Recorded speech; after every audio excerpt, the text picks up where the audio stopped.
Учениците от столичното 38 основно училище Васил Априлов осиновиха книга на повече от 170 години.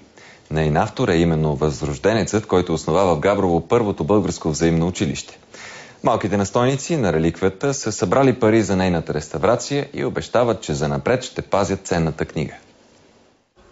И за това, като сиромашко, училището трябва само на себе си да помага. Васил Априлов пише тези думи още през 1847 година в своите мисли за сегашното българско учение. В този съвет се вслушват учениците от 3-ти А клас, като организират базар и така събират пари за осиновяването на книгата. На този базар всички от училището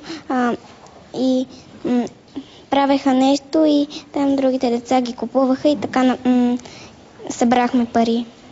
Децата са развълнувани, че до възрожденската книга в Народната библиотека ще стои името на тяхното училище. Макар 3-ти клас, тези ученици вече имат специално отношение към четенето и любими заглавия.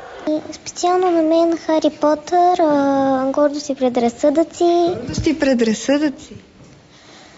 И да убиеш пресмехулник. Рибски този има такава книга, Хари Потър. Има ли? Сега чета една книга Белия жираф, която много ми харесва. До сега по програмата Осинови книга на Народната библиотека нови настойници са намерили реликви като Бориловия синодик и Служба и житие на Свети Йоан Рилски.